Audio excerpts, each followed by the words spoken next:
Good day and welcome to Motor Rose Music. I am Jeff Thiel, and before I begin, I'd just like to ask, please subscribe to the channel. If you enjoy this video, give us a like and drop a comment there in the comments section. So, anyways, let me jump right into it. Today, I'd like to discuss Gibson, the guitar company.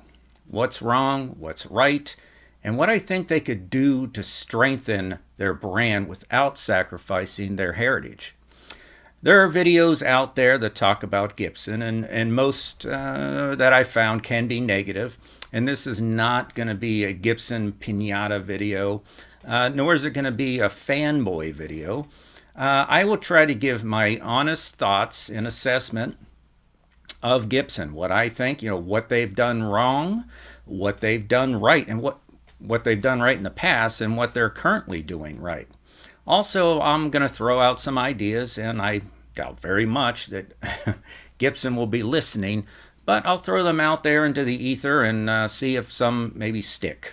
Some ideas I'll mention, I'm sure they've been mentioned before in some sort of fashion. And as far as where my ideas came from and my knowledge came from, I've read books on Gibson, numerous ones. I own a Gibson Les Paul. I own a Gibson acoustic over here, the G-00. So I am pretty familiar with them. I've also done research on the old inner tubes, and that includes, looking at current models on major guitar websites. I've gone through their YouTube channel. I've also gone through competitors' YouTube channels and done some comparisons.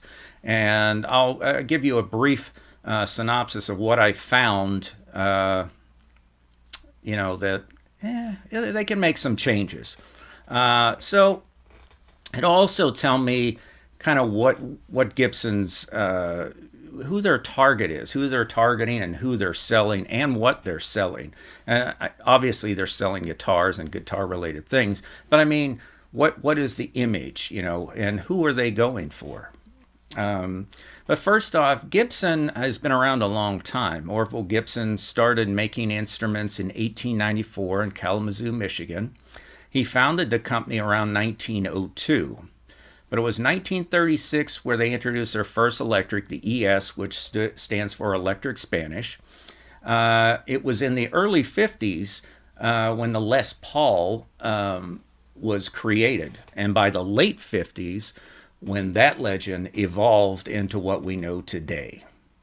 The Burst, the one we covet, the pinnacle of electric guitar, the Holy Grail. The other legendary guitars, like the Flying V and the Explorer, were also born at this time. Oddly, they didn't sell well, and Gibson ditched these guitars, temporarily thank God, and came out with the Les Paul that we know today as the SG. In the late 60s, Gibson brought the real Les Paul back, and that was due to popular demand. The musicians of the time were playing them. They were going after these, even then, looked as vintage guitars. You just heard it all over the radio and the records. My favorite, groups. So around this point, the American companies, including Fender, were feeling some heat from Japanese competitors.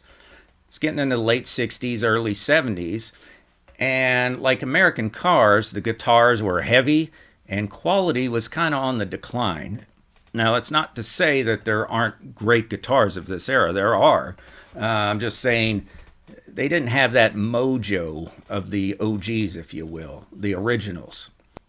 Through the years, Gibson has had a few different owners and moved their company from Kalamazoo, Michigan to Nashville, Tennessee. There was the original Gibson mandolin guitar manufacturing, then the Chicago Musical Instrument Company, Ecuadorian Company Limited, which changed its name to the dreaded Norlin Corporation. Then in 1986, they were acquired by an investment group. And in 2018, as a lot of us know, they filed bankruptcy and were acquired by another group of investors. At this point, they were $500 million in debt, $500 million. So what I'm painting here is not really a picture of stability, but they're still here and they're still a legend. And I'm not claiming to be an economist or a marketing guru. I'm a middle-aged white guy that's into classic rock. I've been to Megadeth concerts, Metallica, Whitesnake, The Who, Boston Rush, you name it. You get the idea. Okay, I am Gibson's, I'm their typical guy, right? But that's kind of their problem. They already got me. Here's my Les Paul Standard. Here's my Gibson G-00 acoustic. I'm already sold. However, I'm 52. I've got at best 20 years or so of guitar buying, left in me. My son, however, is 11.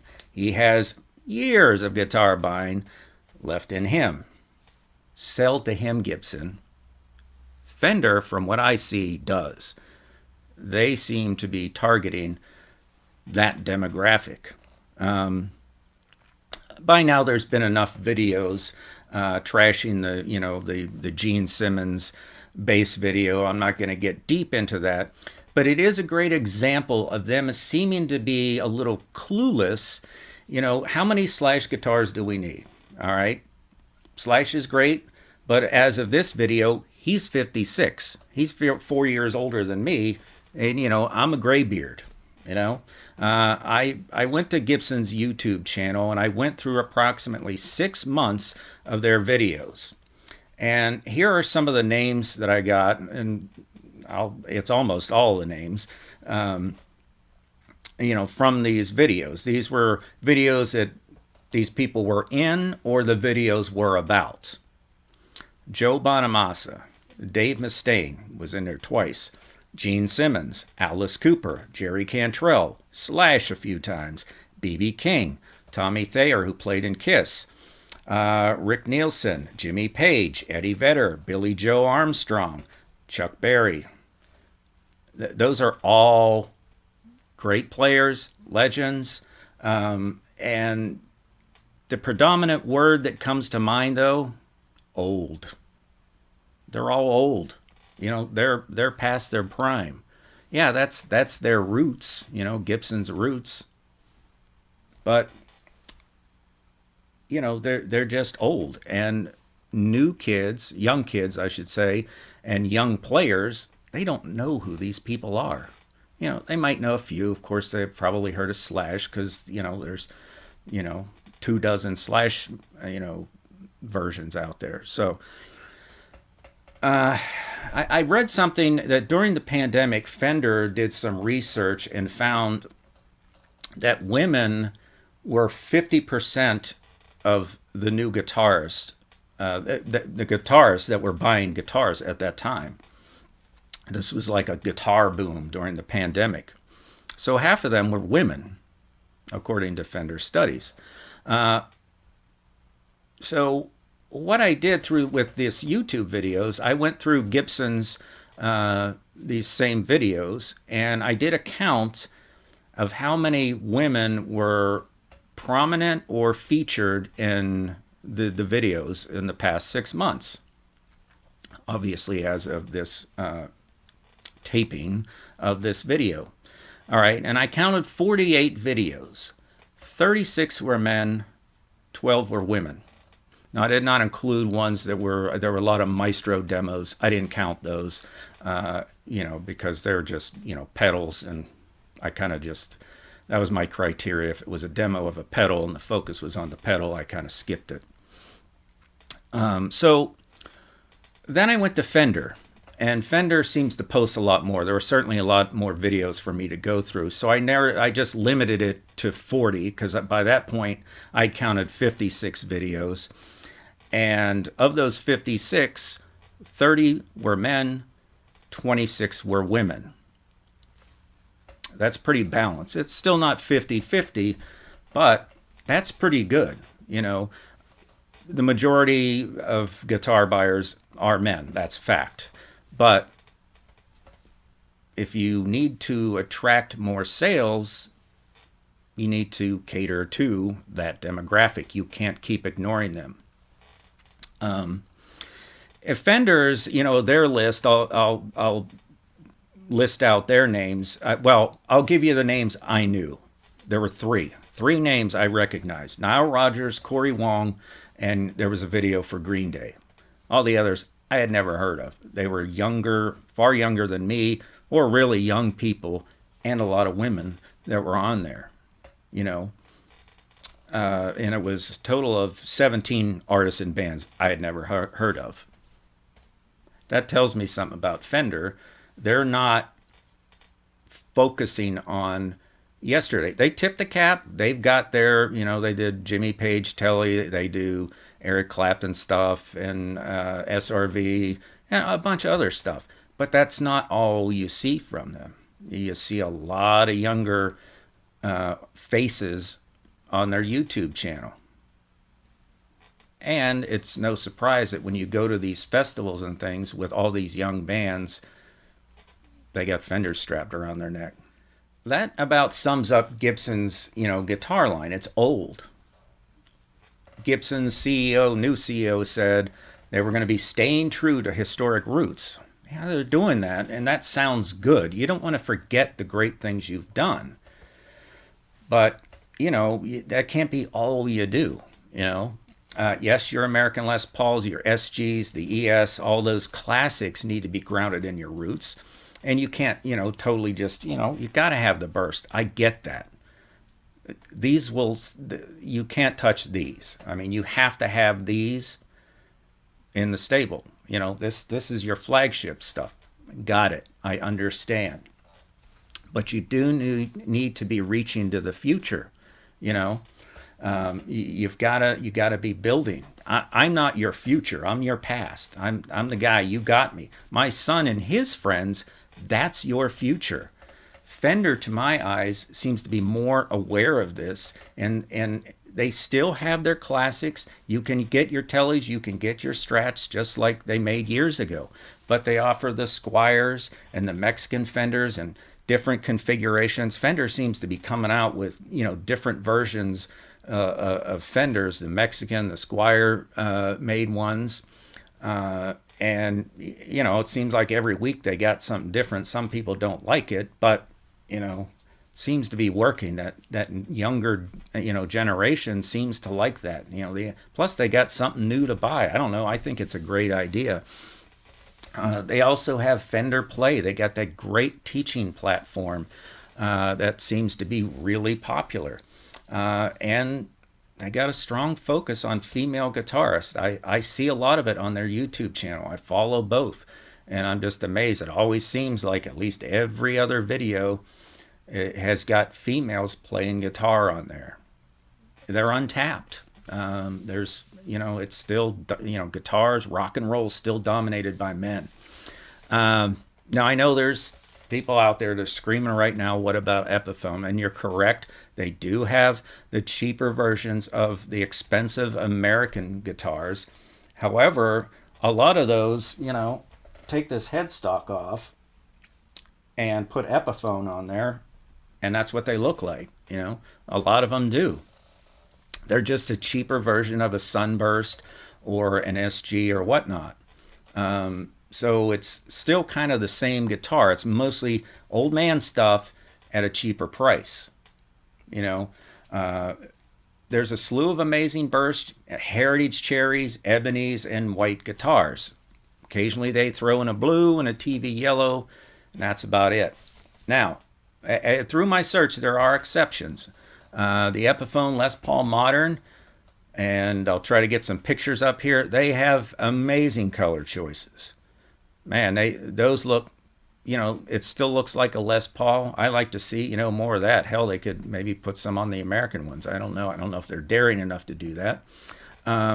Also, the Coronet and Wilshire. Those are different looking guitars. I think they need to hit those heavy. Unfortunately, your color choices are ebony and cherry. Snoozeville. Brighten it up, just, attract the younger people. I don't think they're going to be saying, "Gee, I wish I had a cherry guitar like Chuck Berry did." They're just not. You know. So let me get back at the DC Pro. I didn't even know they made this. It looks like a PRS killer to me. I think that should be an American-made one. They could do both on that. Then you've got the nice top, the flame quilted or whatever, and all those different colors. I mean, I think they could stick it to PRS with those. I was shocked that I didn't know about them. So my thought of what they're really not doing is I'd like to see more of the double cutaways. The non-maple cap stuff, like the Les Paul Juniors, or the why is it escaping me now? The double cutaways, the non-cap ones, get them out in a bunch of different colors, smooth the edges, don't make them just a slab. Round the edges. Yes, I know you're teetering into Fender territory, but if you're trying to get younger and more female, especially young girls, young boys, they're not going to want to sling a frickin' mahogany Les Paul in their neck. They're just not to. My boy never picks up my Les Paul. One, because I don't trust him, but two, he's afraid because it's so stinking heavy. Now, it's not heavy like 1970s heavy, but it's still a beefy guitar. It's not one that a young boy or girl is going to, well, their parents aren't going to buy it either. But you can get them hooked, maybe with a double cutaway, or even the single cutaway, the juniors or whatnot. Just smooth them out, round them out, put some different colors on them, and focus on that. Really focus on it. Get a teaching site out there like the Fender Play. If Gibson has one, forgive me, I don't know about it. I don't think they do. Please correct me if I'm wrong. If they do, let us know, because it doesn't seem that they're focusing on that. My point is go to the younger audience.